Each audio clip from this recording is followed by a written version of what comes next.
Bonjour à tous et merci d'écouter ce nouveau PIFcast, le podcast du Paris International Fantastic Film Festival, dans lequel, un mercredi sur deux, nous vous parlons de cinéma de genre.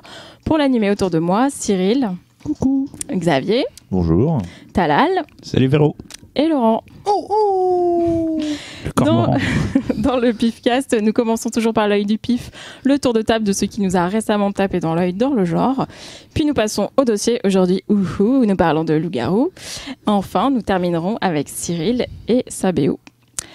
On commence donc par l'œil du pif. Qui veut commencer ? Allez, Talal. Bon, allez, c'est parti. Alors, vu qu'on a ouvert les vannes... Ah ouais, tu vas faire à chaque fois. Oui, c'est un vrai, là. Je vais vous parler de Tetris, vous allez voir, c'est génial. Alors non, cette fois, je vais vous parler d'un manga. Parce que j'ai lu dernièrement le tome 39. Ouh, toi, je sais de quoi tu vas parler. Ça sent Berserk, ça. Voilà. Tu vas spoiler ? Non, je vais pas spoiler. J'en suis qu'au 15 ans, Donc, tu te calmes. Donc voilà, vous avez deviné, je vais parler de Berserk, un manga de Kentaro Miura, qui est précisément un seinen.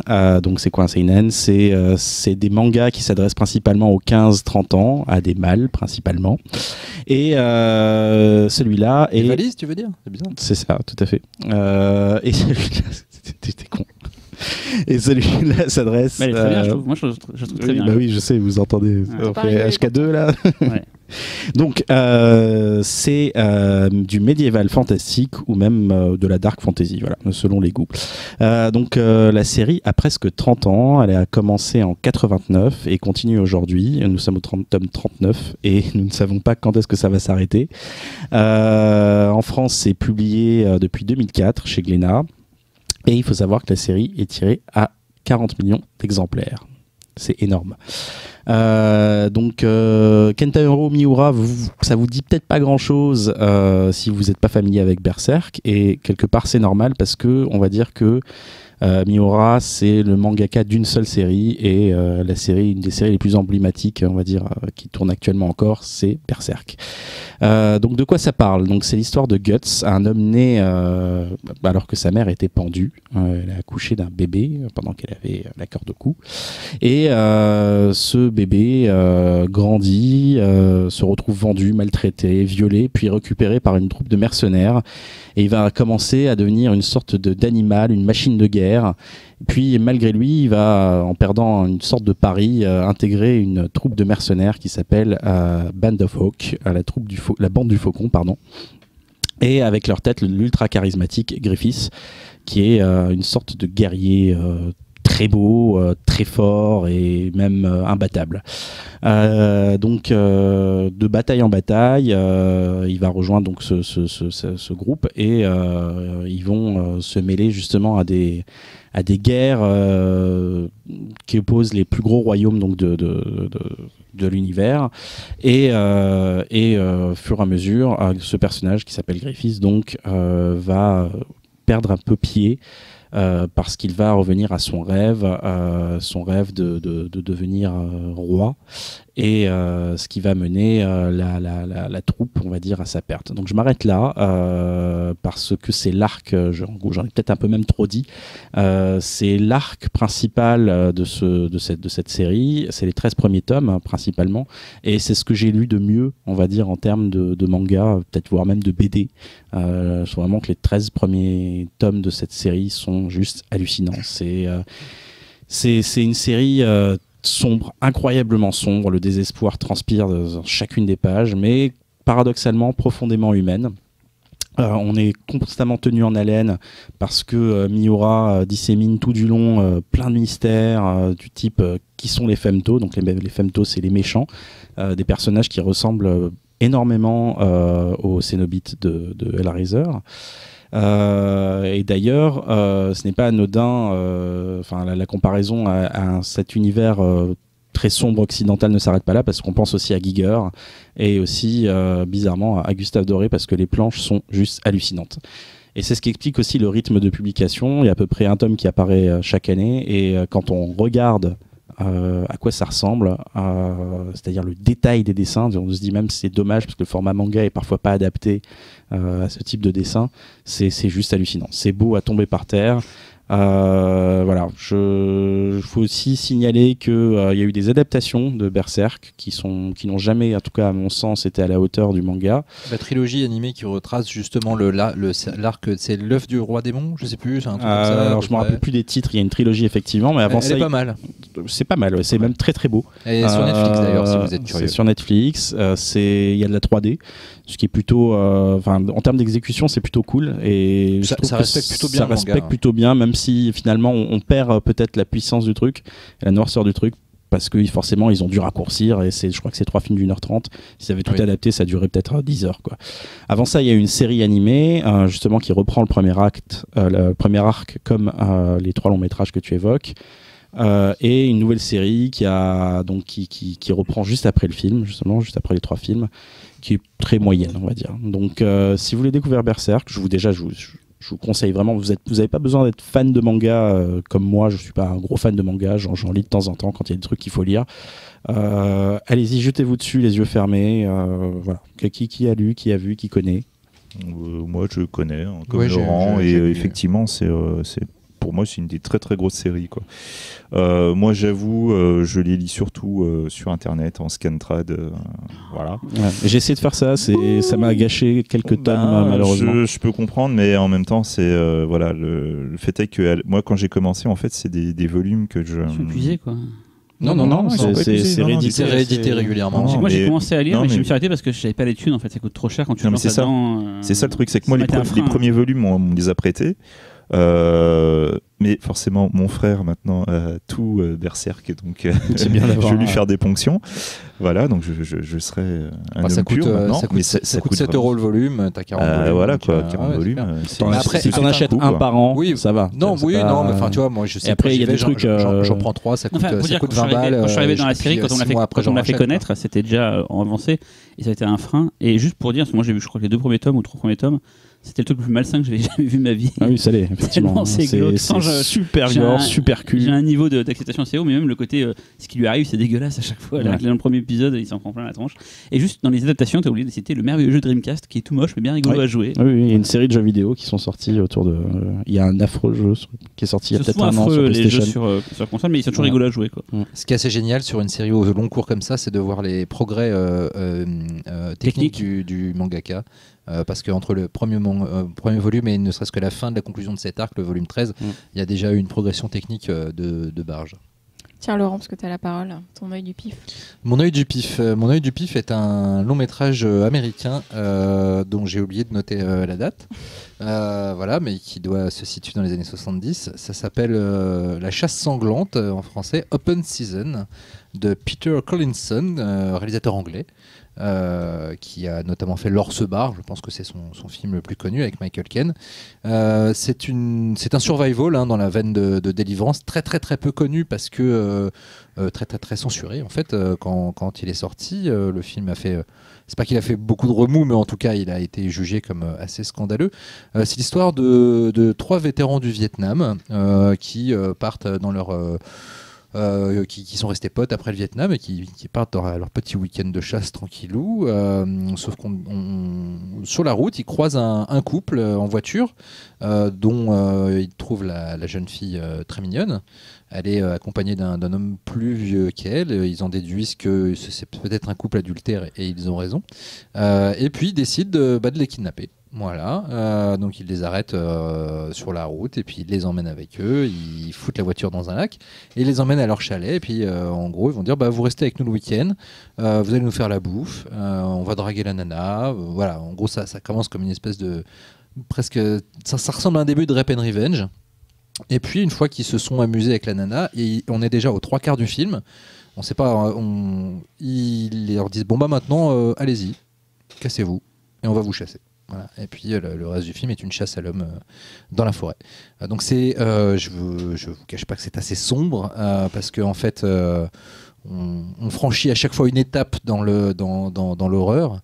Ça finit quand même avec une morale, avec l'apparition d'un acteur assez légendaire, mais je ne vous dis pas parce que voilà, c'est un cast assez goulayant, parce que nous retrouvons Peter Fonda, nous retrouvons John Philip Lowe, Danger Diabolique, Richard Lynch, une des plus grandes sales gueules de l'histoire du bis américain, plus cet acteur dont je ne vous parle pas, mais qui a joué dans L'Ordre Sauvage. Voilà, par exemple. Voilà, c'est un survival assez naturaliste, dans le sens où la mise en scène n'en fait pas des caisses. C'est très très méchant, mais en même temps c'est très intéressant dans la façon dont ça ausculte un petit peu la pathologie de ces anciens du Vietnam qui ont finalement l'impression que ils ont eu le droit de tuer, ils ont été autorisés par leur gouvernement à tuer, à lâcher leur sauvagerie. En fait, ils ne peuvent pas se retenir de continuer à le faire malgré qu'ils sont revenus à la vie civile. Mais c'est pas non plus un film à thèse comme Rambo pourrait l'être finalement. Voilà, c'est vraiment un truc ultra bien équilibré entre survival, étude de personnages, suspense, et voilà, c'est assez méchant. C'est pas foncièrement gore, c'est assez éprouvant pour les nerfs parce que c'est assez réaliste du coup, et c'est invisible. Voilà, ce n'est pas ressorti en DVD à ma connaissance. Il y a une VHS qui traîne, et le film a été censuré en plus pas mal. Il y a notamment 3 fins différentes selon les pays où il est sorti. La dernière scène a été coupée plus ou moins tôt pour enlever ou rajouter de l'ambiguïté morale au film, mais voilà, je ne vous en dis pas plus. Voilà, quelqu'un a vu ce film, Xavier? Je connais la réputation. Moi, je l'avais vu, ouais, mais voilà, j'avoue que j'en ai assez peu de souvenirs. Et c'est marrant, mais je me souviens surtout de Richard Lynch dedans. Oui, voilà. Finalement, c'est peut-être à l'époque où le film est sorti, c'était peut-être l'acteur le moins connu, mais c'est celui qui. Oui, voilà. Puis, c'est Richard Lynch. Si vous connaissez pas Richard Lynch, c'est un acteur qui, quand il a commencé, c'était un petit acteur paumé et qui chopait beaucoup de LSD, et qui un jour, en pleine crise de montée hallucinogène en LSD, s'est dit tiens, si je m'enflammais dans Central Park. Et donc il s'est foutu le feu à lui-même. Il s'est immolé par le feu. Ouais. Voilà, il s'est immolé, c'est le terme que je cherchais sans le trouver. Et il a été sauvé. Et après il a dit je vais peut-être arrêter mes conneries et puis mais avec la gueule qu'il avait chopée à cause de ce qui s'est fait, il était devenu un bad guy rêvé. Donc il a été révélé dans l'épouvantail avec Gene Hackman et Al Pacino. Il joue l'homme qui viole Al Pacino en prison. Et puis il est surtout connu pour son rôle dans God Told Me To, dont on a parlé dans le Pifcast spécial Larry Cohen, puisqu'il joue le messie extraterrestre du film de Larry Cohen, Meurtre sous contrôle, voilà. Eh bien, moi, j'ai vu un film avant-hier que vous avez tous vu. Je suis curieux de savoir les films de Véronique. Ah ouais, tu vas pas être déçu. Non, mais c'est un film que j'avais... jamais déçu avec Véro. que j'avais vu il y a longtemps, c'est MAL, Mutant Aquatique en Liberté. Oh, j'adore ce film. Merci. Génial. Donc, le titre original, c'est Deep Star 6, parce que, spoiler alerte, il n'y a pas de mutant aquatique quand même. Mais il est en s'en fout. Donc, il n'est pas en liberté. Si, par contre. Donc, c'est un film de 1989 de Sean S. Cunningham, pardon, qu'on connaît pour avoir réalisé. Et produit House aussi. Et produit La Dernière Maison sur la Gauche. Et donc le pitch rapidement, c'est une base sous-marine dans laquelle ils font des expérimentations nucléaires, je crois. Et en fait, ils font s'effondrer une grotte et à partir de là, la base est attaquée par une énorme créature. En fait, le film a quand même une très mauvaise réputation. J'en avais aucun souvenir. Je l'avais vu il y a longtemps, j'en avais aucun souvenir. Je me dis quand même, je vais le revoir parce que je sais que Xavier l'aime beaucoup. Donc, vu son engouement quand t'as dit ça, oui. Ça, tu vois, c'est fou, Xavier. C'est-à-dire que quand elle rentre chez elle le soir, elle dit je vais regarder ce film parce que je sais que Xavier l'aime. Ah, c'est beau. Tu me touches. Non, on a parlé de Deep Rising, ça donnait envie de voir ce film. Deep Rising. Un cri dans l'océan. C'est parce qu'on a parlé de ça. Du coup, tu dis, tiens, c'est pour moi en fait que t'as. Vous battez pas, les gars. On aura pour tout le monde. Et en fait, non, mais en le revoyant, du coup, je trouve quand même pas si mauvais, et je trouve qu'il y a quand même vraiment le charme des films de série B de cette époque-là, fin des années 80. Mais alors, déjà, première chose, je trouve que le film commence exactement comme Dagon. C'est-à-dire le film que j'avais sélectionné quand on a fait le podcast numéro 33 sur Stuart Gordon. C'est précis. À quelle minute? Et donc en fait c'est un gars qui rêve de fond sous-marin et qui se réveille au lit avec sa copine. Bon, ça m'a frappé quand le film a commencé. Je me suis dit putain, c'est le début de Dagon, c'est ouf quoi. Non? Bon bref, ça tapait un bide là. Non. Mais sinon quand même, il faut quand même rappeler que pendant 1 heure du film, on parle beaucoup d'ingénierie, de stabilisateurs, de raccordement de câbles, de machin. Enfin, c'est assez précis, quoi. il est où le mutant aquatique en liberté, quoi. C'est un peu le message à caractère Mais par informatif. contre, ouais, c'est un peu ça. Et en fait, quand même, au bout d'une heure, la bestiole apparaît. Et là, par contre, elle est vraiment superbe. Et ça vaut vraiment le coup d'œil. Le film est bien, il passe super bien. J'étais fatiguée, je me suis pas endormie. Enfin, voyez-le, quoi. Ça fait partie de ces séries B américaines glorieuses. À la Léviathan, qui non étaient, oui, en fait, qui à l'époque étaient considérées comme des mauvais films. Mais quand tu regardes ce qu'est la série B américaine Ah maintenant, oui. en C'est fait, ça. C'est ça. On Mais a c'est- revu nos. Mais c'est la pellicule en fait à l'époque, ça donnait quand même plus de cachet, je trouve, qu'un truc vidéo Il y a- tourné dégueulasse et tout. ouais, et... déjà, Non, mais oui, même dans puis il y avait plus de l'écriture, moyens. Mais surtout, et voilà, puis- c'était pas n'importe qui pouvait tourner en pellicule, donc il fallait quand même un peu avoir de moyens. Alors que maintenant, n'importe qui peut te faire des TV dégueulasses avec très peu de moyens, et c'est ça, je trouve, qui a beaucoup fait à l'époque, il faisait la bascule en fait. Non, mais qui est quand même. Enfin, les personnages sont quand même pas mal. Il y a des femmes fortes. Youhou. Mais c'est marrant, Et- je le voyais toujours en vidéoclub ce film à l'époque, et vu la réputation, je le louais jamais en fait. Mais la jaquette donnait vachement envie, mais je les prenais pas parce que et le titre aussi. Et là, je regrette maintenant du coup avec ton. Mais ce qui est Non, marrant c'est aussi génial. de regarder dans ce film, c'est les problèmes d'échelle quand même. Parce qu'en gros. On s'en fout. Des on fois, s'en fout. des fois, il y a 20 Il y a le cm escabeau, d'eau. des fois, il y a Et, des échelles. et C'est après, ça, quand la ouais. bestiole sort, elle fait genre 4 mètres de haut. T'es là, what. Donc, bon, bref, c'est assez marrant. Xavier, t'as vu quoi, toi? Ah bah écoute, moi ça a été, moi je vais relever un peu le niveau, même si Mutant Aquatique en liberté c'est génial quoi. En fait moi je vais vous parler donc d'un film japonais, mais aujourd'hui je vais être très très japonais, hein, vous allez voir. Hein. Et donc aujourd'hui je vais vous parler du Manoir du chat fantôme. Ah. Voilà, donc il s'agit d'un film de Nobuo Nakagawa, réalisateur que vous connaissez peut-être pour Jigoku, alias Ouais. L'Enfer, qui est un film absolument génial. Si vous ne l'avez pas vu, foncez. Et Histoire de fantôme japonais. Histoire de fantôme japonais, tout à fait. Donc en fait le manoir du chat fantôme, personnellement je ne l'avais pas vu. Voilà, c'était justement un des classiques, ouais, enfin Classique c'est- pour nous. Hein. ouais voilà, Ta voilà. shame C'est list pas à toi. Kurosawa, non mais c'est pas Kurosawa. Ouais, on va c'est dire des on va dire classiques, on va dire que c'est un peu ma shame list à moi, Voilà. voilà exactement, pour reprendre un terme devenu célèbre dans par cette Talal. émission. Merci Talal. Merci pour. Et, Trademark. et donc du coup c'est un film que j'attendais impatiemment et que j'avais loupé. Je crois qu'il a été passé à la Maison du Japon. Ils avaient fait un rétrospective cinéma fantôme japonais. Alors déjà en fait quand j'ai enfin pu voir le film, j'étais assez étonné de la durée, ce qui m'a inquiété un peu parce que le film dure 69 minutes. Ah, c'est bien ça. Je crois que ça allait dire 69 heures. Ouais. Ça, c'est bien ça. Et du coup, je me suis dit, c'est un petit peu bizarre. Bon, bref. Donc, du coup, j'ai commencé le film. Et il était fini. Donc, le film en noir et blanc. Un peu bleuté quand même. Et donc, on va suivre un couple dont la femme a une maladie, elle a la tuberculose. Et donc, ils vont décider d'emménager dans une maison plus proche de la nature où il y a un meilleur air. Et en fait, c'est Mon voisin Totoro, en fait. ouais, un peu, voilà. Et en fait, la demeure est réputée comme étant hantée. Dès que le couple va arriver pour visiter la demeure, la femme va déjà commencer à voir une vieille dame dans les parages. Mais quand elle prévient, les personnes avec qui elle est que « Ah tiens, mais il y a déjà quelqu'un ici », évidemment, la vieille femme a disparu. Et finalement, donc, ils vont acheter la baraque, ils vont vivre dedans et tout. Et petit à petit, on va revoir cette vieille dame qui va revenir, se rapprocher de plus en plus. Et finalement, elle va très régulièrement tenter de tuer la femme, sans qu'on comprenne pourquoi. Au fur et à mesure où le film va avancer, la résolution est peut-être dans un événement passé. Donc le film, en fait, se situe sur 2 temporalités. Donc en noir et blanc, c'est le présent. Et la partie dans le passé, où on retrouve vraiment l'imagerie du réalisateur, elle, par contre, est en couleur. On retrouve à nouveau le sens du cadrage du réal, qui est juste... mais et franchement, avec un tel niveau de maîtrise... Les Japonais, à cette époque-là, c'était juste les meilleurs. Non mais voilà quoi, le mec à un moment il arrive à te faire un plan mais magnifiquement cadré avec un miroir qui est en train de se balancer comme ça, c'est vraiment, mais c'est super. Et je dois avouer qu'en fait le film te tient pas mal en haleine parce que tu as vraiment beaucoup de mal à comprendre pourquoi cette vieille dame continue constamment à vouloir tuer cette femme quoi. C'est assez incompréhensible. Je dois avouer que la résolution m'a un peu laissé sur ma faim.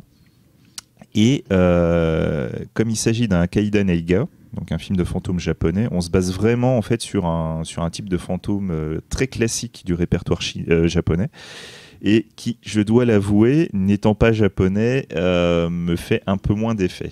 Voilà, donc il s'agit d'un fantôme chat en l'occurrence, et ça inclut la gestuelle. Sauf que le fantôme est joué par une vieille dame. Donc autant vous dire que ça fonctionnait pas trop. Dans le fait miaou. Voilà, un peu, ouais. Entre autres. Mais aussi en se léchant la main et machin. Enfin, Elle bon, va dans la bref, litière ou pas voilà. Elle va chier dans un bac non, Non. Donc voilà, enfin du coup j'étais content de voir en fait ce truc un petit peu rare, un petit peu sympa, mais j'ai pas retrouvé La le folie de niveau, l'enfer, voilà, j'ai pas retrouvé le niveau de Jigoku de Histoire de fantôme japonais.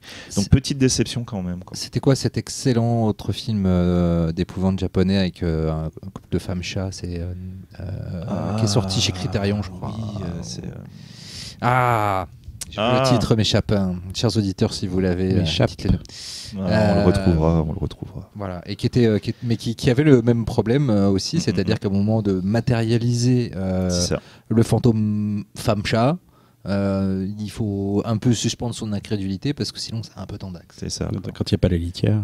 C'est pas ça. Vilain chat.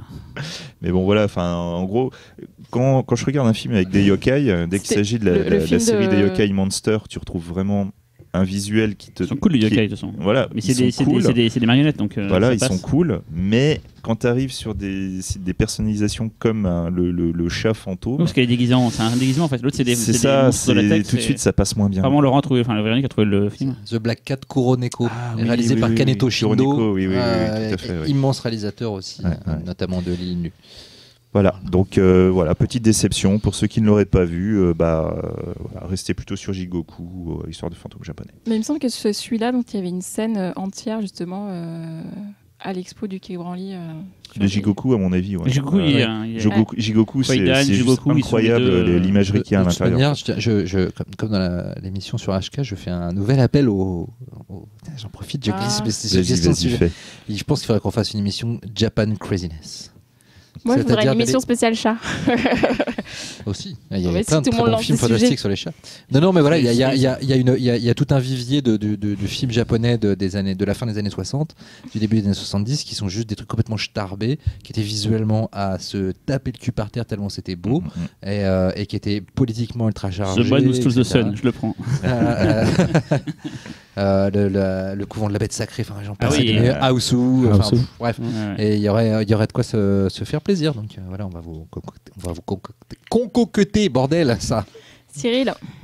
Alors, comme on a Allez, dit qu'on toi. pouvait ouvrir les vannes, je vais vous sortir ma bite. Non, non, je casse ça pour plus tard. Ça va faire un jeu de plateau. donc. Pour la 50e. Non plus. Ça reste un film en fait, mais pas un film fantastique. À la base, je vais prévu de vous Hein parler du dernier film que j'avais vu. Non.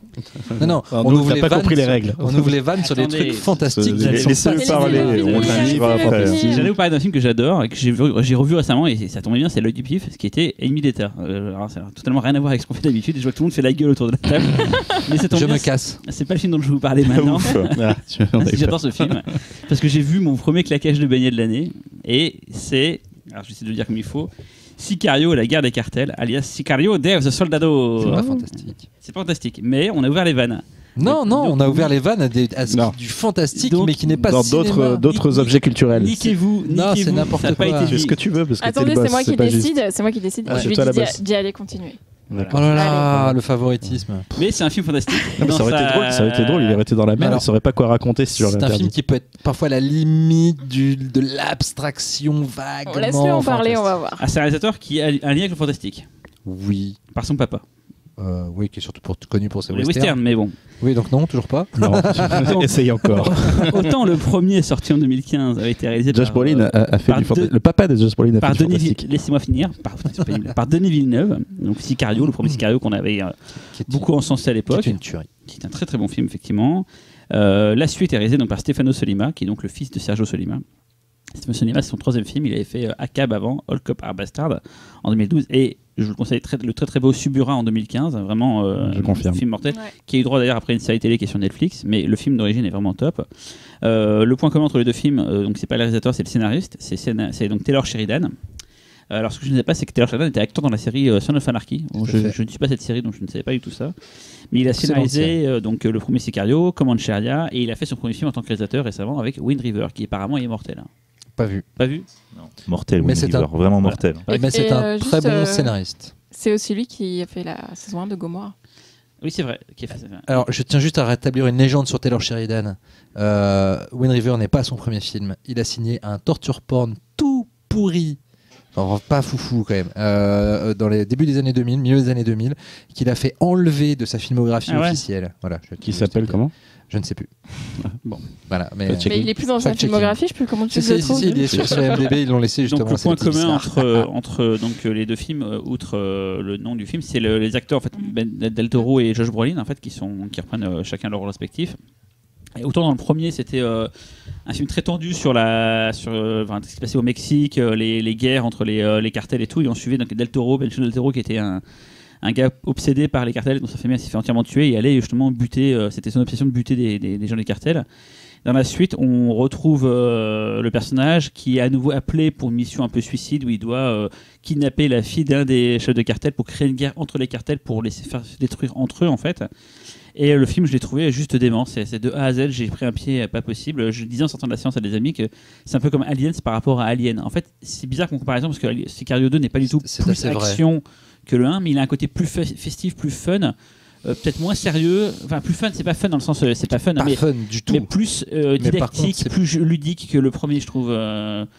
Pourtant, dans le premier, il y a une séquence dingue d'infiltration, enfin d'exfiltration plutôt en bagnole qui est assez allaitante. Il n'y a jamais ce niveau-là dans le 2. Mais le 2, j'ai trouvé que c'était vraiment un film dément. La musique est mortelle. C'est pas Johan Johansson qui a fait le film parce qu'il est mort entre temps. C'est M83. Mais c'est sa collaboratrice la plus proche qui s'appelle Hildur Guðnadóttir. Et le film lui est dédié à Johan Johansson. Voilà.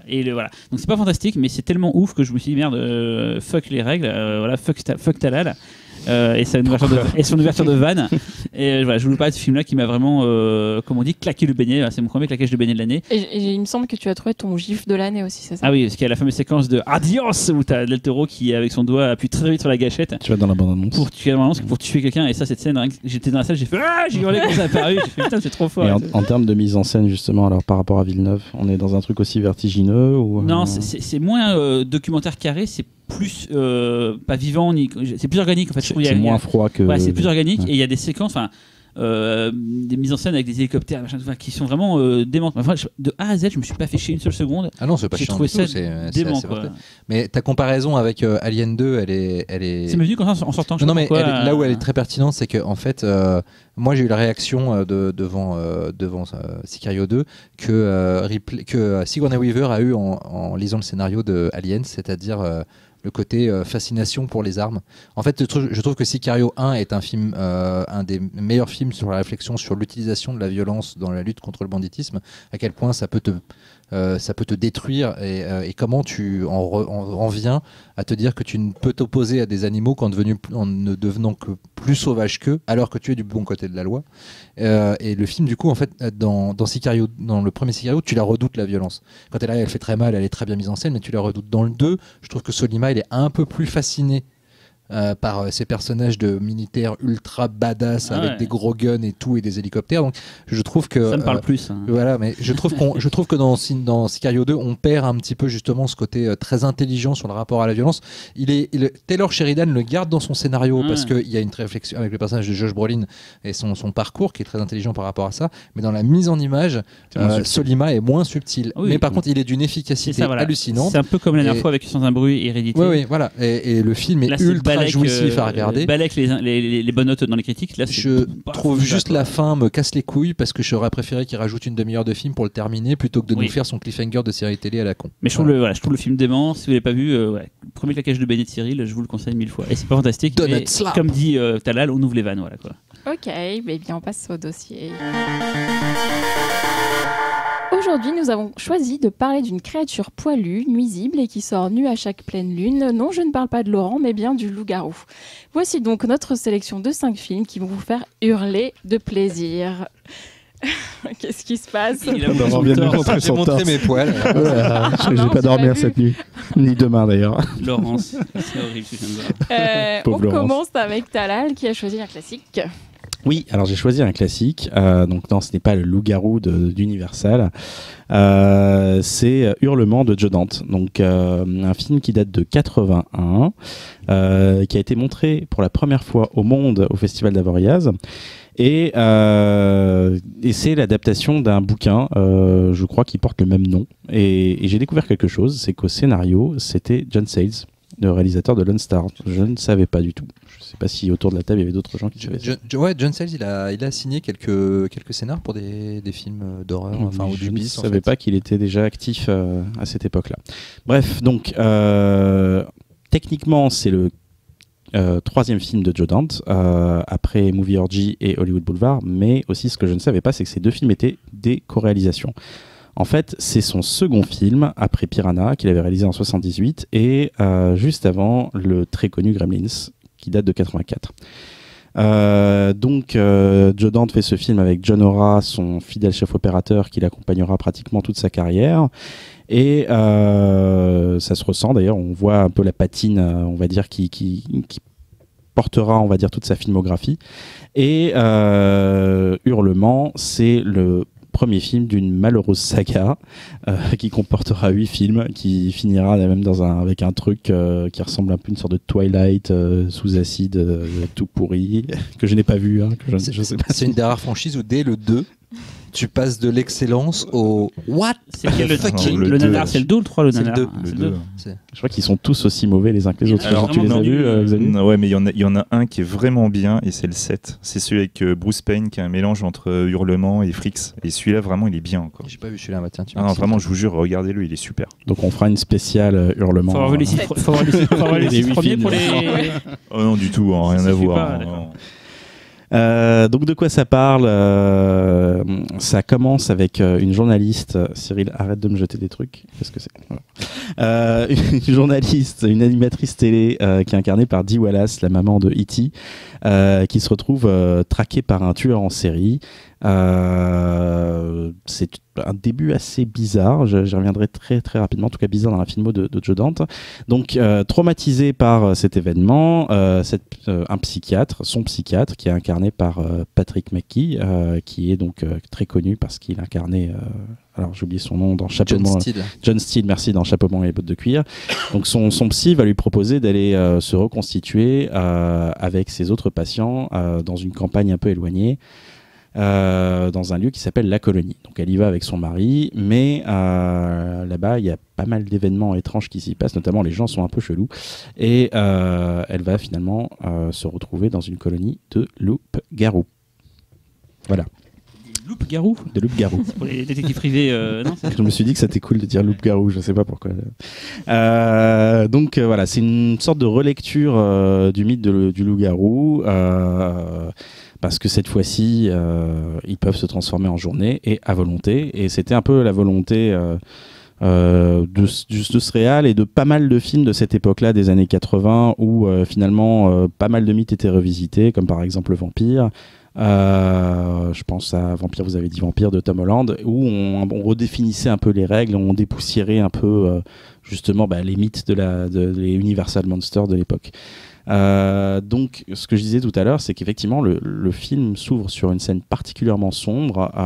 C'est même le film peut-être le plus sombre et le plus sexué de la carrière de Joe Dante. Ça commence dans les rues interlopes de Los Angeles et même où l'héroïne se retrouve dans un sex shop face à un film porno. Je crois qu'on n'a jamais vu de tétons ailleurs dans un autre film de Joe Les Dante. teutons, on en a vu, mais pas les tétons. Non plus, ni des teutons. Ah bon? Non, pas chez Joe Dante. Donc la communauté, justement, donc la colonie où va cette journaliste est un peu décrite comme une secte. Et je sais pas pourquoi j'ai pensé à Wicker Man, bien sûr sans la force de Wicker Man dans la description de la secte. Et voilà, donc le cinéma, Joe Dante, on en a parlé pas mal dans cette émission.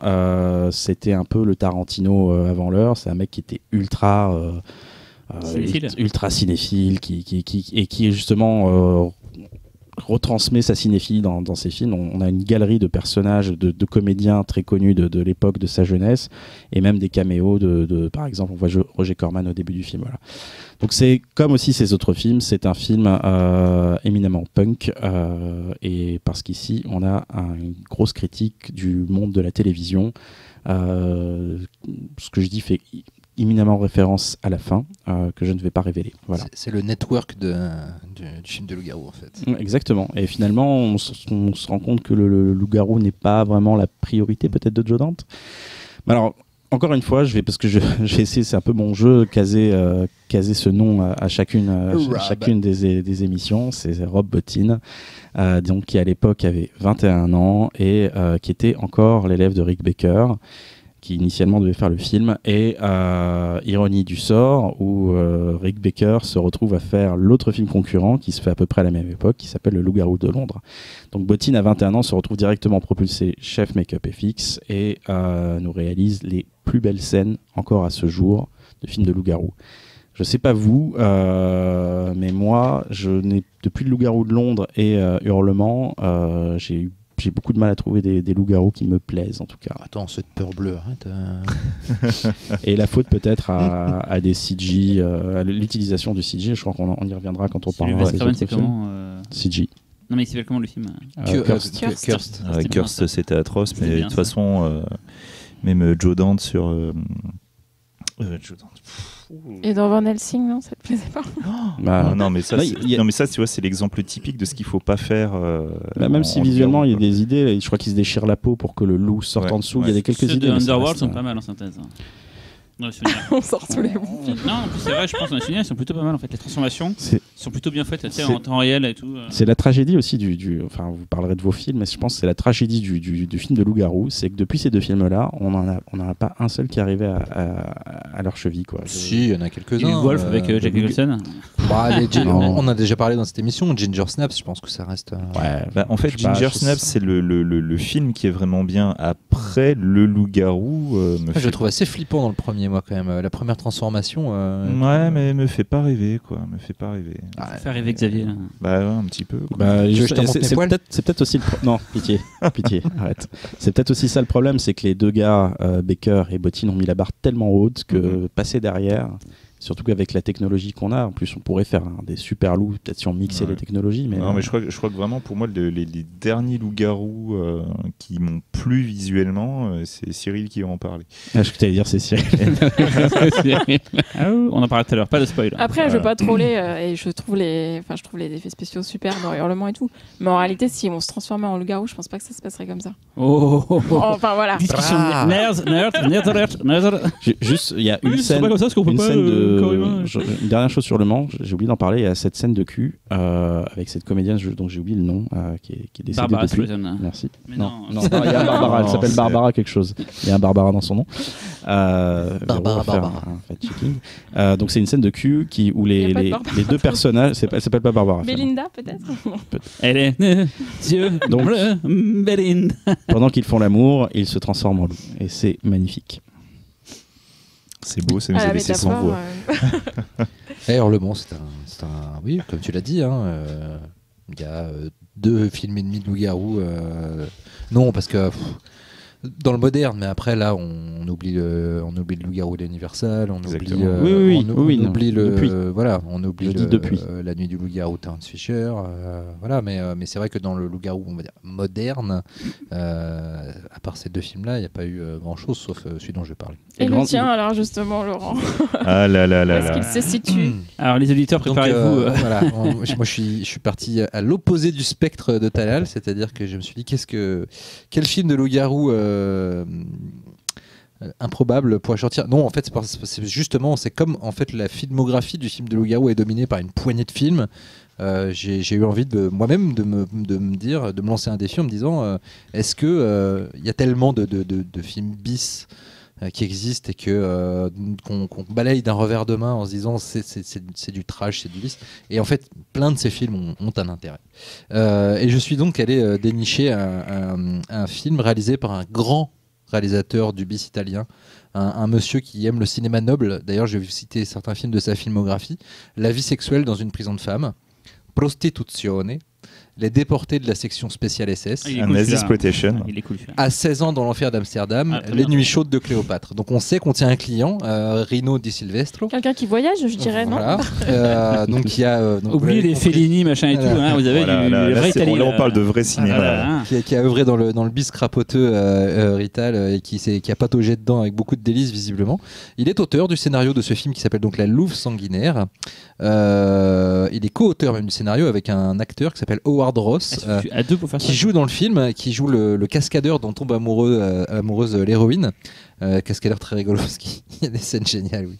Il fait des cascades juste pour faire rire sa copine, donc il fait des espèces de saltos sur des cartons, épique. puis après il se relève avec un immense sourire, il se jette dans les bras l'un de l'autre. Bref, et lui, vous l'avez vu, c'est un des BG faux acteurs hollywoodiens du cinéma bis rital. Il a joué dans Les Ventreurs de New York, 2072, Les Mercenaires du futur, L'île de l'épouvante de Mario Bava quand même. Donc le mec a une filmo respectable. Irréprochable. Voilà. Ça parle de quoi? Ça parle d'une jeune femme qui a des soucis parce qu'elle s'est fait violer quand elle était jeune. Il n'y a pas que des soucis. Elle a des gros Elle a seins aussi des problèmes. Elle merde. s'est fait violer quand elle était jeune et elle en a gardé un traumatisme profond parce qu'en plus je crois que c'était un viol groupé, donc c'est encore pire puisqu'il était... Bref, je m'enfonce. Et je vais dire... Il y a la gradation des viols par Laurent. Voilà. Les viols acceptables, il y a le viol groupé qui est un peu moins cool quand même. Hein, Voilà, je me suis rendu compte que je mais c'est n'allais bien. pas dans la bonne direction. Et donc, voilà, elle a donc... on n'a rien dit quoi. Rappelez-vous, il y a 3-4 émissions quand Laurent parlait des pédophiles. Ouais. C'était pas moi les pédophiles. Non, Bon, des- enchaîne, des- enchaîne. C'était Véro. On va se prendre un scud, genre l'apologie du viol. Et donc voilà, et elle a beaucoup de mal dans ses rapports, dans son rapport à son propre corps et son rapport aux hommes. Et elle découvre dans la maison familiale, parce que son père est quelqu'un de très riche, qui vivait en ville dans un appart. Bref, et il a décidé un petit peu de partir au vert pour faire du bien à sa fille. Il a 2 filles, une qui va très bien, Comme dans et Totoro. celle qui va, voilà, exactement. Et donc il va dans la maison familiale, une espèce de manoir un petit peu dans la campagne, et là sa fille traumatisée fouille un petit peu dans les affaires dans le grenier, et elle trouve l'histoire de son ancêtre, et ainsi qu'un petit médaillon avec une photo de son ancêtre qui lui ressemble comme 2 gouttes d'eau. Et son ancêtre a été, selon la légende, brûlé pour avoir été une louve-garou qui aurait tué des villageois. Elle a été voilà, donc c'est la scène d'ouverture du film que je trouve plutôt belle au demeurant cinématographiquement, même si vous trouvez que le film ressemble à rien. Je trouve, après je sais pas pour les autres, mais moi. Et voilà. Et donc elle en développe une obsession comme quoi elle pense être elle-même un loup-garou. Et donc à chaque fois qu'un homme va l'approcher, ou à chaque fois qu'elle va ressentir une pulsion sexuelle, elle va péter un câble et tuer les gens sur son chemin, jusqu'à ce qu'elle rencontre, après une cavalcade sanglante, un gentil cascadeur qui vit dans un faux village de western qui doit retaper en prévision d'un tournage, et ils s'installent tous les deux dans ce village abandonné, et ils vivent un amour parfait. Elle redécouvre la confiance en l'homme, jusqu'à ce que 3 saligots arrivent et la violent en groupe, à nouveau, la pauvre, et tuent son amoureux cascadeur. Ce qui est bien, c'est que tu racontes tout le film et que les gens n'ont pas forcément besoin de voir le film maintenant. Si, parce que, Heureusement. pourquoi ont-ils besoin de voir ce film? Ah, pour les seins de l'actrice. Pourquoi? Alors, Annick Borel, l'actrice qui joue l'héroïne, elle est au taquet. Non mais alors, elle a un physique, elle a une présence mammaire assez impressionnante. C'est mignon. Appelons un Mais chat un chat. en s'il te plaît, revanche, Laurent. non, mais- Véronique, tu ne dis rien, on est entre couilles là, tu nous laisses tranquille 2 secondes. Je suis sans voix en Voilà, fait. ouais. Mais honnêtement, et là bon, c'est les 2 arbres. Ambiance vestiaire là. C'est les 2 arbres qui cachent la forêt, je trouve, parce que Oh. elle est à fond dans le rôle. Xavier, toi qui connais bien le film. Va rattraper ça. Voilà ce que je ressentais sur l'émission HK Véronique, c'est un peu ça. C'est ce moment de solitude. Laissez les seins de l'actrice Non, tranquille. On parle de cinéma ici. Elle joue toutes ces scènes d'hystérie à fond les ballons. Les ballons. Ah, compris- les ballons, les baloches. Y compris une, attention, légendaire, en tout cas pour moi, parce que C'est j'avais ni chaud jamais ni vu- mauvais ton film. n'avais jamais vu ça au cinéma. Elle est sur un lit d'hôpital, et elle est en pleine crise d'hystérie. Elle est à poil comme dans les 3 quarts du film. Et en fait, parfois la caméra descend un peu sur son sexe. Et en fait, on voit que ce jour-là, visiblement, l'actrice avait ses règles, puisqu'il y a un petit bout de fil de Tampax qui dépasse. Je me demandais ce que c'était, Voilà. si c'était écrit dans le film. Non, je ne pense pas, bref. C'est un film naturaliste. Voilà, c'est un film naturaliste. Non, en fait, c'est un film très étonnant parce que c'est du bis rital à Ah, ça. pur jus, mais en même temps, c'est une utilisation de la figure du loup-garou selon un point de vue de frustration sexuelle et de psychanalyse, de symbole de psychanalyse. C'est vraiment une espèce de portrait de femme de folie, bis, Il se rattrape Tu dis, oui, ça, c'est là, c'est- avec du cul. Mais en même temps, voilà, j'aime beaucoup le fait que Le portrait de femme, quoi. Mais non, mais si, mais c'est ça en fait. Femme moderne. Non, mais regardez Avec le le film avec le et Tampax. écoutez Laurent qui essaie d'être Le sérieux. Tampax. Non, mais voilà. Non, franchement, je trouve que le film. En est fait, ton plutôt, film, il est au film de Loup-Garou, ce qu'Halloween 3 est à la saga Halloween, quoi. Un hors-sujet total. Pas du tout, parce que alors, en sujet, celui de Xavier est pas mal aussi. Oui, aussi, mais on va y venir. Et après. parce que moi, il y a quand même un vrai loup-garou dans mon film au début. Oui, Enfin, un vrai. t'as En tout dit- cas, on heureusement voit que t'as une précisé loup-garou. au début. D'ailleurs, j'aime beaucoup le maquillage de la louve-garou au début avec sa petite touffe de poils Oui, sur oui, l'arête oui, du nez. tout Là. à fait. C'est très sympathique. Voilà, non, moques. un film, c'est non, moi, c'est un petit peu comme dans l'émission sur HK. C'est ce que j'aime aussi dans le Bis Rital, c'est que ça va à fond, sans limite, mais en même temps, ça ne s'empêche pas de faire quelques petits trucs intéressants qu'il est bon de noter dans ce marasme de gros nichons et de tampax. On s'est toujours dit dans les Pifcasts, si on n'aime pas un film, on en parle aussi. On dit voilà, est-ce que ce Exactement. film-là, tu le conseillerais aux gens de le regarder, quoi. Sachant qu'on est quand Est-ce même là que pour donner envie aux gens. Conseil aux gens de le regarder, Ouais. bien sûr. Bien Pour sûr. deux raisons. Putain, c'est le mais non, c'est le Bis Rital dans toute son excellence. Putain, c'est vrai. Non, c'est mais- les trucs qu'on louait quand on était gamin, qu'on se pétait. Non, c'est J'ai des trucs que pêché tu le achetais casque chez Neo Publishing. Chez Neo Voilà. Publishing. J'ai Voilà. une meilleure Là, France que mais- toi parce que moi j'ai pas loué ça gamin. Et... Non, mais c'est le genre de film et on se disait, mais ils sont fous, et c'est ça qui est cool. Mais carrément. Sinon, on peut parler de Romer, hein, si vous voulez. Mais... Non, on va parler du film de Xavier. Ah, alors moi, en Allez. fait, il faut savoir que depuis tout à l'heure, je suis critiqué sur mon film. Non, c'est un très bon film. Alors, C'est un moi, beau film. Mais il y a pas de contrairement au loup-garou. tien. Mais- oh, Il y a un tigre. Vous n'y connaissez rien, vous n'y connaissez rien, c'est tout. Donc moi, je vais vous parler d'un film qui s'appelle Wolfgang. un C'est film le de mec loup. 1900. Voilà, déjà, rien que ça commence bien, le mec loup, quoi. Eh, vous voyez, ici, il s'appelle comme ça. Voilà, c'est pas pour rien. Donc en fait, il s'agit d'un film de 1975 réalisé par Kazuhiko Yamaguchi, que certains d'entre vous connaissent, hein, puisque c'est un réalisateur qui a quelques petits films à son actif. En l'occurrence, c'est Delinquent Girl Boss. Ah oui. Voilà, donc je pense, voilà, ça parlera à certains.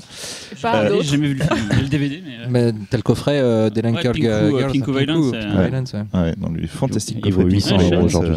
Moi, Ah, non. quand il est arrivé, il était cassé. Ouais, J'étais il est impeccable. Posto veut me le vénère racheter depuis des années de aussi. survénère. Et je l'ai jamais revendu, quoi. ordure. Voilà. Et il est aussi le réalisateur de Sister Street Fighter. Ah, Voilà. Ah oui, Donc, deux en grands fait, films japonais. Le film est en fait l'adaptation d'un manga qui s'appelle Ulufugai, donc Wolfugai, qui est donc dans le manga un véritable manga sur un loup-garou, donc qui à la base en fait est en 2 volumes. Ensuite il y a eu une nouvelle version qui a été faite récemment, qui reprenait en fait l'histoire des 2 volumes, mais bien rallongée puisque maintenant il y en a 12. Et en fait ce manga donc a donné lieu à 2 adaptations. Donc une première qui s'appelle Horror of the Wolf, qui n'était pas un film génial, où le héros se transforme bien en loup-garou. Et la deuxième adaptation en film, je ne parlerai pas des OAV animés, voilà. Donc là, cette deuxième adaptation en film donc, est incarnée par Sonichiba, la puissance du Japon. Voilà. Et dans ce film-là, dans ce film-là, en fait, il va incarner un personnage qui descend d'une tribu de loups-garous, sauf qu'en fait, ça se transmet par le fait d'être invincible par les nuits de pleine lune. Voilà, c'est tout. Pas de poils, pas de crocs. Très cool. Non, voilà. Mais Évidemment, le Japon. En non, moderne. par contre, effectivement, pour ceux qui ne connaîtraient pas, Sonichiba, en fait, c'est un peu l'équivalent japonais de Bruce Lee, et qui a un charisme de malade. Et mais qui est un peu moins doué Ouais, martialement. qui est plus bourrin à taper. voilà, mais, C'est plus de la cascade. baston, Voilà, baston. c'est plus de la cascade, et surtout Avec un peu de il a une karaté, sorte de magnétisme Ah, c'est clair. animal qui fait que c'est finalement assez logique qu'il ait été choisi pour ce rôle-là. Ah oui, il a pas besoin de se Il a un transformer. Voilà, c'est ça, Kill c'est, Bill, il a, pour ceux qui connaissent Kill Bill, sûr. Voilà, c'est Hattori Hanzo. Hattori Hanzo. Voilà. Voilà, il joue aussi dans Storm Rider. Street Fighter, c'est lui. Ouais, mais il dans que les gens Street potentiellement Fighter. auraient vu pour qu'ils puissent voir la tronche qu'il a. Ah ouais, Street Fighter, par exemple, dans True Romance, il y a une grosse référence. Ah oui, à le Street Sonic Fighter. Shiba. Voilà. Donc en fait, nous allons donc voir le personnage de Sonichiba qui va tomber par hasard sur un homme terrorisé qui affirme être poursuivi par un tigre et qui lui dit qu'il y a une personne qui s'appelle Mickey qui s'est mise à se transformer en tigre et qui il est pourchassé. Finalement, il essaie de le raisonner, mais ça ne va pas fonctionner. L'homme va s'enfuir et en essayant de le rattraper, en fait, il va découvrir que l'homme se fait limite dépecer sans qu'il n'y ait aucune personne à côté. C'est totalement fantomatique. Donc forcément... Et c'est bien Goras. C'est bien Goras. Là, on pourrait même penser un peu à Story of Ricky, pour ceux qui connaissent. Et suite à ça, sa curiosité, parce que soyons très honnêtes, en dehors de la curiosité, il n'a aucune raison de faire ce qu'il fait. Mais il est quoi? Il est flic? On sait pas trop. Tu sais pas trop s'il est journaliste voyou, ou non détecteur privé. Je pense qu'il est plus détective privé. Ouais. En fait, c'est jamais vraiment dit. Et C'est un Wolf guy, quoi. C'est un mec. Si j'ai l'air très hésitant en vous parlant de ce film, c'est pour une raison très simple, c'est qu'il m'est impossible de vous résumer correctement ce film, qui part dans à peu près tous les sens, puisque c'est d'un côté un peu un film d'horreur, c'est aussi un petit peu un karaté movie, Un Yakuza Eiga aussi. un Yakuza Eiga, tout en étant un film d'horreur, Avec tout un en petit peu de sexe. ouais, avec un petit côté un peu la James Bond à un moment. Comment vous dire, c'est D'ailleurs, non, il y a un loup-garou dans le film. oui, presque, hein. Il a des gros sourcils, hein. Oui, en fait, oui, à un moment il y a un C'est Helmut Kohl, il a parlé. ouais, mais non, en fait, on va pas révéler le pourquoi Voilà, parce que tu es obligé de dire d'autres ouais, trucs. ouais. Voilà. Donc, en fait, ce Nichiba. Oui, dans il y a le- un côté film d'espionnage. Ah, totalement. Totalement.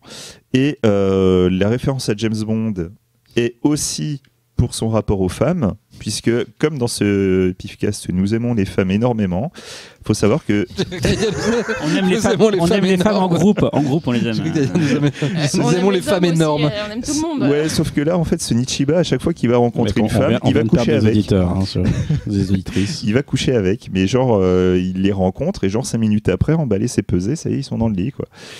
Donc, Donc c'est la science-fiction en fait. ah oui, total. Hein, c'est bon. L'homme est un loup, C'est l'homme est un assez loup pour étrange. les femmes. Non, après, moi, en fait, si j'ai décidé de parler du film, c'est en fait très exactement pour la même raison que Laurent.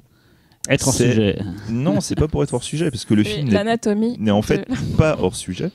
C'est qu'en fait, à la base, quand moi j'avais commencé à parler du sujet loup-garou, je voulais vraiment parler du loup-garou dans le genre une figure vraiment limite mal aimée, mal exploitée, parce que tu as un noyau dur de classiques, tellement classiques, que finalement tous les films paraissent fades à côté. Sauf certains, genre les Ginger Snaps, mais parce qu'ils ont une particularité, plus des films psychologiques, ou je vais dire Wolfen, mais c'est pas Ouais, c'est vraiment, pas un film de voilà, loup-garou. c'est pas vraiment ça. C'est un film de loup. Voilà, mais voilà, c'est toujours dans le fait d'être autre qu'ils arrivent à se distinguer. Donc finalement, tu te dis, bah voilà, autant partir vraiment dans le côté autre. Et moi, voilà, du coup, je me suis dit, je vais vraiment partir dans le bis, vraiment une adaptation de manga avec une grande figure du bis japonais pour finalement arriver à un film complètement décomplexé, quoi. Surtout qu'en plus, c'est comme on disait tout à l'heure, c'est- les Japonais de l'époque, en Et matière voilà, de c'est mise en scène, exactement ça, quoi. c'était quelque chose. C'était une sorte, enfin tout le film est quand même plutôt bien filmé en scope et tout. Caméra à musique. l'épaule, ça ressemble un peu du Fukasaku parfois d'ailleurs. Ah oui, carrément, Ouais. carrément. Et la musique du film, pareil, est super, quoi. C'est une sorte de jazz funky et tout le long du film. Enfin, c'est vraiment super. Contrairement au film de Laurent, là, c'est la manière de faire japonaise, quoi. Le Ouais, le ouais, scope, moi, c'était une photo. Moi, c'était la manière de film Italien. Rital En mode Bis. Balek et tout, quoi. Voilà, en fait, c'est pour Laurent, c'est plus du Rital Bis. On est vraiment dans le dernier L'exploita- degré de l'exploitation.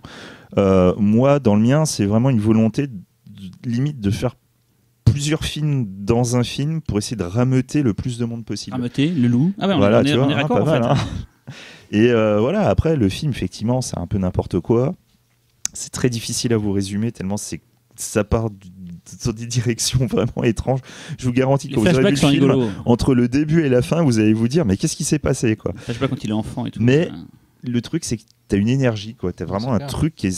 Si tu accroches, tu vas aller jusqu'au bout, tu vas pas te poser de questions et vraiment tu vas ressortir en disant j'ai vu un truc vraiment bizarroïde, mais putain, c'était sympa, quoi. Voilà. Ça vous laisse en haut. Ouais, c'est à Véronique. Hein, de... Véronique Moi, oui. Mais c'est toi, moi. justement, tu vas nous parler d'un des D'un- récents films de Oui, tu loup-garou veux parler qui pour est- moi ou je peux y aller Oh, mais oh, qui oh, a- oh, oh, oh, mansplaining. qui a... C'est clair, non mais. Hop, stop, qui s'est emparé zip, du zip, genre zip, pour là. en faire. Mais arrête, mais non, il est Je fais chiant. exprès. Ah, mais il fait bien. J'ai fait mon Jean-Claude. C'est son thème, il a des poils partout. C'est clair. Donc je vais parler des Bonnes Manières. C'est un film qui est sorti cette année au cinéma le 21 mars et qui sortira en DVD le 4 septembre, donc dans pas longtemps. Réalisé par Juliana Rojas et Marco Dutra. Et c'est un film brésilien. Donc ça change. On est cosmopolite aujourd'hui. Hein. Donc le pitch, c'est Clara qui passe un entretien d'embauche avec Anna, qui est une riche jeune femme enceinte jusqu'au cou et qui cherche justement quelqu'un pour être la nounou de son futur bébé. Alors Clara semble pas être la meilleure candidate, mais en fait elle est quand même choisie et les deux jeunes femmes commencent à cohabiter. Donc Clara s'occupe d'Anna, elle fait à manger, elle emmène faire les courses et en fait elle s'aperçoit que Anna, donc la jeune femme enceinte, a quand même un comportement un peu particulier. Elle est très obsédée par la viande, elle veut manger de la viande, elle se lève la nuit. Bref, on comprend que Anna, on est dans une émission sur le loup-garou, on va spoiler. C'est un loup-garou, mais bon, il n'y a pas de transformation et tout, c'est juste suggéré par ces indices-là. Et puis un petit peu des petits effets discrets. Et en fait, leur relation, qui est d'abord un peu d'employé et employeur, va un petit peu dériver vers quelque chose d'un peu plus sexuel, jusqu'à l'accouchement d'Anna, où là, le film bascule. Donc, c'est ce qui est très intéressant dans ce film-là, c'est qu'il a vraiment une structure très originale en 2 actes. Il y a toute cette première partie qui est très intimiste, où les deux femmes sont dans l'appartement. Il y a des couleurs pastel, c'est très beau. C'est une sorte de bulle un peu onirique, il y a une petite musique. Et la deuxième partie, qui est vraiment beaucoup plus ancrée dans le réel, où, en fait, Clara, je spoil un petit peu, mais tant pis, s'occupe du bébé d'Anna, qui est donc lui-même un loup-garou. Et en fait, ce qui est intéressant, c'est que du coup, le film opère lui-même une transformation comme un loup-garou. Vous trouvez pas ça complètement délirant ? Très classe. Non, mais du coup, c'est ça qui est intéressant. Alors après, autre originalité du film, c'est évidemment les personnages féminins, même si on en a vu un formidable dans le film de Laurent. Mais bon, c'est pas dans la même catégorie. Moi, il y avait un Tampax, moi. Non, mais c'est vrai que le loup-garou, c'est souvent justement associé au masculin, à la virilité, au poil, à la puissance, etc. Et là, on est vraiment sur une histoire. Vraiment, il n'y a que des femmes dans ce film. Sauf le bébé. Le bébé, ouais. Mais là, vraiment, il est vraiment question de maternité. En plus, entre la première partie qui est sur la gestation et la deuxième partie sur vraiment comment on élève un enfant. Et bien sûr, comme on est au Brésil, il y a un sous-texte social, puisque les différences entre les pauvres et les riches est très très marquée. Et ce qui est intéressant, c'est que du coup, c'est la métaphore de Clara qui vient d'un milieu très pauvre et qui est la nounou pour Anna. Qui finalement, donc Anna l'accepte au point d'avoir une relation sexuelle avec elle, et à l'inverse, Clara accepte la différence d'Anna, qui est donc loup-garou. Et le film est hyper intéressant aussi dans le sens où formellement il se permet des excentricités. Il y a toute une séquence en animation, il y a de la musique, enfin c'est complètement, c'est un espèce de patchwork de plein de choses. C'est assez divertissant, même si la première partie peut sembler un peu calme. Dans mon souvenir, d'ailleurs, la ville est montrée presque un peu comme futuriste. Enfin, c'est une ville un petit peu, oui, on peu fantasmée. C'est pas vraiment. On voit pas beaucoup de gens d'ailleurs dans la première partie. Les espaces sont un peu vides. On sait pas vraiment à quelle époque ça se passe. Voilà. Et sinon, Golden Combo quand même, comme on dit dans le jeu vidéo. Plus fort que le Tampax. C'est quand même le personnage principal, c'est donc une femme noire et gay. Enfin, je veux dire, là, on coche toutes les cases de la diversité. Pour ceux qui ont dit tout à l'heure qu'ils n'aimaient que les femmes, là, on est quand même un peu plus ouvert. Merci, messieurs. Je ne suis pas un homme, je ne me permets pas de dire ça. Et autre truc intéressant dans ce film, c'est les effets spéciaux dans la seconde partie, parce que vous parliez des effets qui ne sont pas toujours réussis. Là, je trouve quand même qu'ils sont formidables, notamment l'animatronique ça m'avait marqué, du bébé. Et attends, tu n'as pas dit, c'est un film franco-brésilien. Alors, en fait, c'est justement, les effets spéciaux sont français. Ouais, donc là, exactement. Mais la prod est française. C'était produit en France. C'est Atelier 60. Ouais, c'est ça, Atelier 69. Ouais. Et Micros Images pour les effets numériques. Mais en tout cas, les animatroniques. Non, mais c'est vrai que il y en a très peu. L'animatronique est assez ouf, quoi. Donc je sais pas si vous l'aviez vu. Ou... Oui, parfait. On a tous vu, je crois, non ? Moi, je me suis barré à un milieu parce qu'en fait, le début là, qui fait très telenovela, ça m'a un peu saoulé.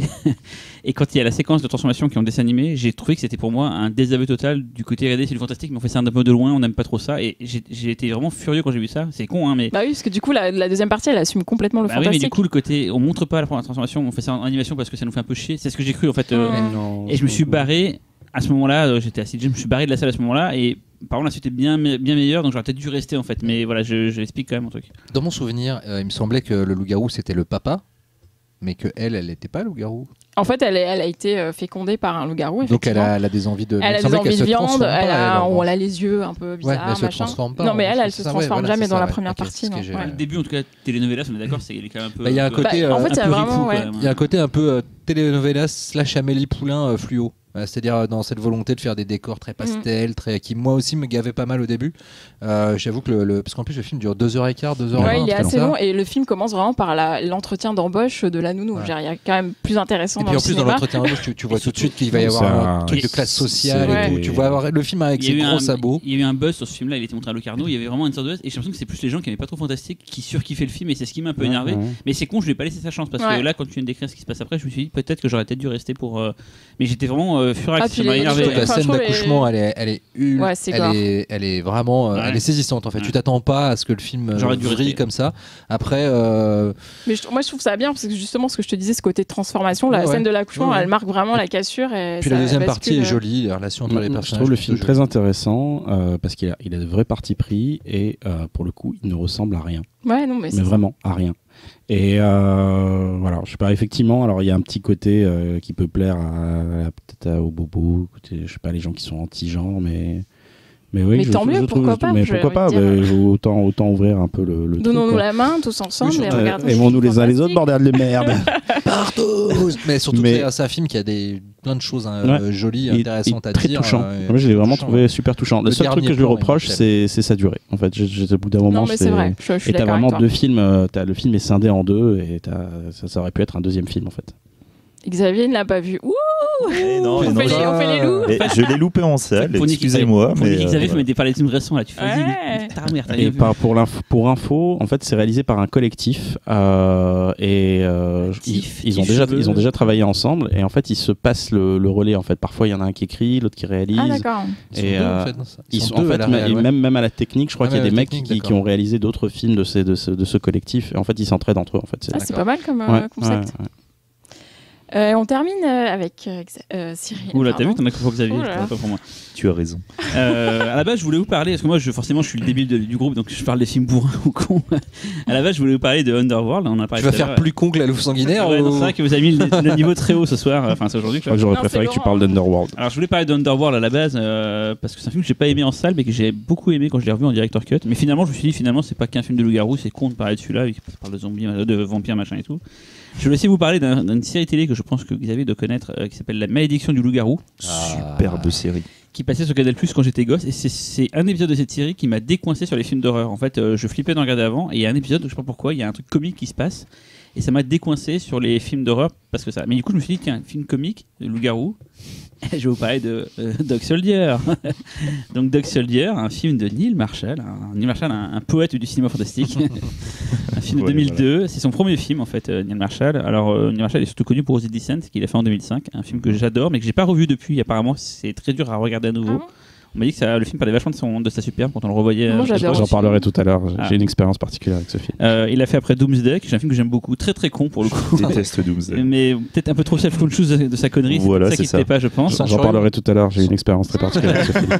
Il a fait Centurion, qui est nul. Ah, moi j'aime bien. C'est nul, Centurion. Et là, il est en train de finir Hellboy, il a un reboot de Hellboy. Et il a réalisé certains des épisodes les plus connus de Game of Thrones.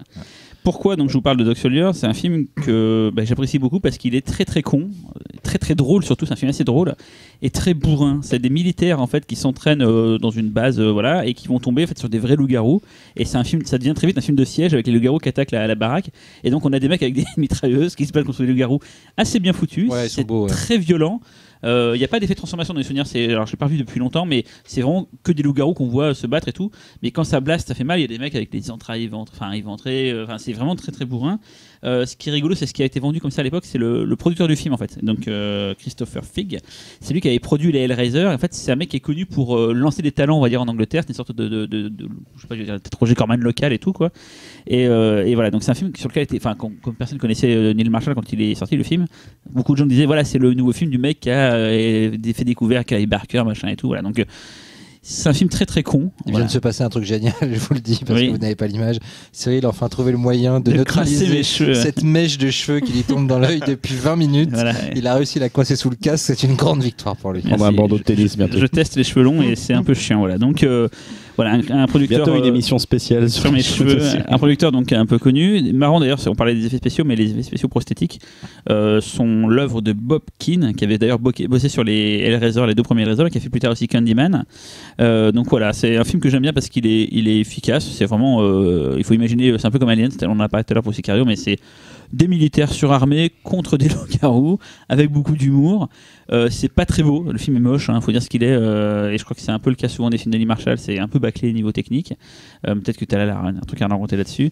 Mais voilà, ça fait du bien après tout vos films un peu chichiteux, là, de voir du bourrin con, et moi c'est un peu mon rôle. Après le film de Laurent et mon film, chichiteux. Ils sont chiches, comme dit Emmanuel, en loup-garou en fait. Moi il y en a beaucoup. D'ailleurs, de tous les films qu'on a parlé ce soir, vous il y a un loup-garou à chaque fois, moi j'en ai au moins une vingtaine. Dans Hurlement, je me souviens plus de Hurlement. C'est une secte de loups-garous. Ouais, mais bon, on en voit beaucoup moins de Hurlement, quoi. Alors, votre avis sur ce chef-d'œuvre de Doug Sawyer? Moi, j'aime beaucoup. Voilà. C'est bourrin, c'est con, c'est parfait. Pour moi, c'est le meilleur film de Neil Marshall. Oui, en plus. Voilà. Ah ouais, carrément. Plus que The Descent. Ouais. Ah, moi j'aime les deux. The Descent, c'est cool. Parce que The Descent, je pense que ça doit pas mal à si je ne m'abuse, à son scénariste, qui a ensuite réalisé Dunlake. Et surtout aussi, pour moi, c'est vraiment un film à voir en salle. La musique de David Julian, elle est mortelle aussi, de The Descent. The Descent, c'est un film que j'ai suradoré à l'époque quand il est sorti, mais genre j'en parlais à tout le monde. Et je crois que c'est Fausto qui m'a dit, fais gaffe, quand tu vas le revoir, tu vas voir, ça perd sa superbe. Bon, je l'ai revu plusieurs fois à l'époque, ça m'a pas gêné, mais plein de gens m'ont dit, fais gaffe, The Descent, c'est un film qui vieillit finalement très très mal. Mais je n'ai pas osé le revoir justement pour ça. Donc, ça se trouve, ça va te faire pareil avec Sicario 2.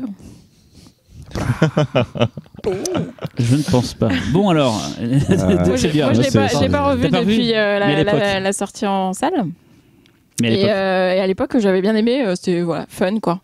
C'est sorti sur une époque où on avait 2002, c'était pas non plus la folie niveau film d'horreur, au moins frontal comme ça quoi. Après, tu sors, tu sais que t'as pas vu un chef-d'œuvre, on va pas se mentir, mais du coup, t'as pris ton pied, c'était rigolo, il y avait de l'action, c'était rythmé. C'est vrai que le loup-garou ont une pure gueule en plus. Ouais, ils sont bien vénères et surtout quand ils apparaissent, je me souviens à travers les fenêtres et tout, il y a un côté. Ils sont flippants. Ouais, ils sont flippants, ouais. Mais il y a de l'humour tout le long du film. Alors je suis désolé, j'ai pas revu le film pour l'émission, mais dans les souvenirs, ça m'avait marqué, c'est que c'était très très drôle en fait. Et j'ai pas rêvé quoi. Je m'attendais pas il y avait des passages que ce soit drôle. Ouais. Non. Mais ce qui est dommage, c'est que je trouve que ce soit pas plus équilibré entre l'humour et l'horreur. C'est-à-dire, soit c'est drôle, soit c'est un film d'horreur. Mais, ah merde, la mâche de Cyril est repartie. Moi, je me souvenais pas que c'était drôle, par contre.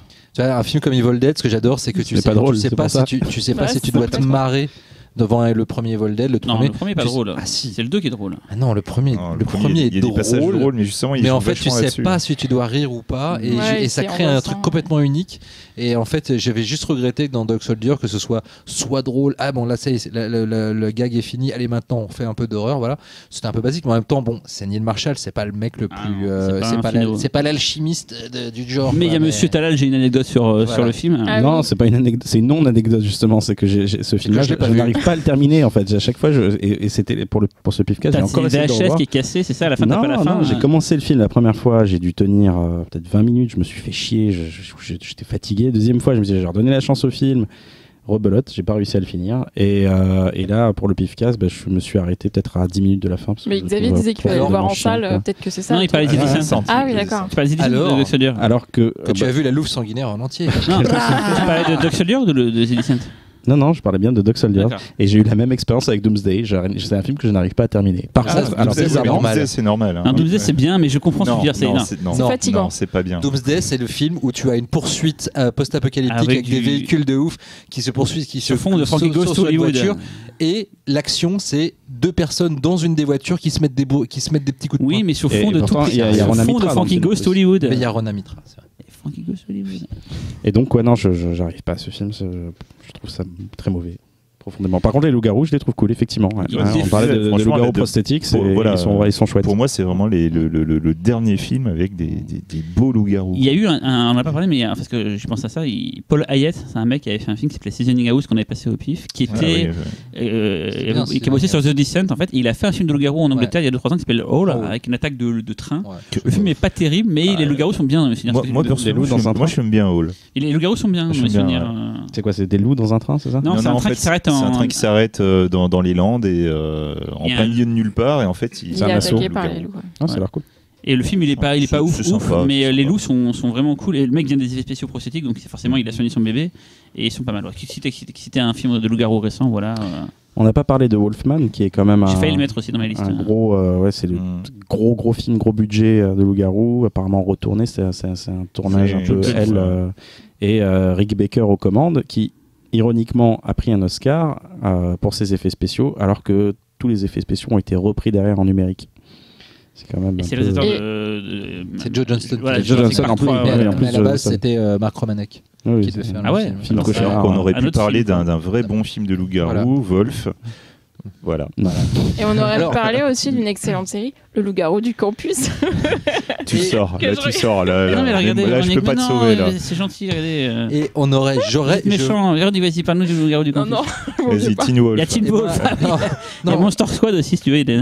je crie à la censure car moi je voulais parler de l'anti la louve sanguinaire à la base. J'étais parti pour vous parler de la compagnie des loups. Oui, on t'a dit qu'on en a déjà parlé Mais avec comme Pascal le Logier. film a déjà été évoqué Oui, dans gna, une gna. émission Bah oui, précédente, je n'ai pas eu le droit de Pourquoi tu parles- déclamer Plus on tu parles sur ce surprend les gens. complètement mon On fait des amour sur ce surprises. film qui est un. Bah, je vais vous parler de un film Ennemi loup-garou. d'État dans ce cas-là. Donc du coup, je me suis dit que j'allais prendre un autre film de loup-garou psychanalytique et j'ai pris La louve sanguinaire. Voilà. C'est bien mieux. Drop the mic. Si vous l'avez pas Allez. vu, regardez absolument Le Loup-garou de Londres. Voilà, chef-d'œuvre Voilà. ultime. Qui part un peu en vrille par moment. Qui est le Qui est film qu'on n'a juste pas génial. choisi Oui. parce qu'il est Parce peut-être que trop trop évident, évident. ouais. C'est ça, trop Bah, mais évident. en même trop- temps, On aurait pu non. prendre le loup-garou de Paris aussi. Voilà. Non, ça jamais. Mais ça, non, ouais. Mais si, Anthony Waller, c'était un super. Avec Thierry Lhermitte. C'est qui court. Non, mais le mec, avant, il avait fait Témoin muet qui était quand même vachement Ah ouais, ça bien. témoin mieux. Je ouais, m'étais ça, dit, c'était putain, cool, on quoi. tient un nouveau gars, il va Ouais, et on fait déchirer, que dalle, quoi. et c'est Damien. Bah, un loup-garou qui déchire en même temps. Eh bien, nous avons fait le tour de la question. On passe à la musique. Cyril, qu'as-tu choisi? Alors j'ai voulu faire honneur à nouveau à l'Italie. Je l'avais fait la dernière fois avec Ton V, c'est une porte dont moi seul est la clé. Donc, comme ça, je me suis mis Ton à- vie, c'est une porte. Ouais. pour moi seul. Ouais, la clé, ouais. C'est une porte close. Porte Ah, close, c'est ça, putain. oui, parce que sinon ça n'a pas À l'intérêt. chaque fois, on rajoute un mot. Je vais vous parler d'un film qui s'appelle Une chambre close, non? un film qui s'appelle L'été où j'ai grandi de Gabriel Salvatores. Alors Gabriel Salvatores, on le connaît surtout pour son Nirvana, un film de SF qu'il avait fait en Italie avec Christophe Lambert en 97. Super Génial. curiosité. ouais. Et là, on va parler donc de ce film-là. Pour une fois, le compositeur, il n'a pas fait grand-chose d'autre, donc c'est pas trop sur lui que je m'attardais. Il s'appelle Ezio Bosso. Il a fait la musique du film. C'est marrant, c'est que le film a un autre nom. Si vous cherchez le film en vidéo, il s'appelle I'm Not Scared, qui est d'ailleurs la traduction anglaise du titre italien qui est Je n'ai pas peur, genre I know no pola, je sais pas quoi. Je parle pas italien, donc je vais très mal le dire. On va écouter le deuxième morceau du film qui se trouvait dans le générique du début, qui s'appelle Rumba verso il Buco. Et juste pour information, c'est un film que je sais que Julien Maury et Alexandre Lustiou adorent. C'est aussi un film que j'aime beaucoup, on en parle souvent. Et la musique, vous allez voir, elle est sublime. D'ailleurs, toute la vidéo est sublime. Et, voilà. Et pourquoi j'ai choisi ce film-là? Alors, c'est pas un film totalement fantastique. C'est une histoire de gamin en fait qui découvre qu'il y a une sorte de monstre dans une sorte de caverne à côté d'une maison. Et en fait, on va découvrir que c'est pas vraiment un monstre et que c'est autre chose. Et ça part sur un film plus après de mafia, machin et tout. Mais c'est un très très joli film sur l'enfance, sur l'adolescence, si vous avez l'occasion de le voir, L'été où j'ai grandi, c'est un très très très beau film. Je l'avais passé à Lyon dans une thématique sur les films sur l'enfance. Ça ressemble un peu. Tu m'en parles comme ça, j'ai l'impression d'entendre un peu parler de Sicilian Ghost Story dans le ton. Il y a des en fait. accointances, ouais, accointances, ouais, ouais. vraiment. Et je sais que par exemple pour Aux yeux des vivants, Alexandre et Julien, c'était une de leurs inspirations, quoi. C'est un très très beau film, je le conseille vraiment. L'été où j'ai grandi. Et rien que la musique, si vous allez voir, vous allez kiffer la musique et ça vous donnera envie de voir le film, je pense. Eh bien, merci Cyril, merci à tous les quatre. Et on se retrouve dans 2 semaines. Au revoir. Voilà. Salut.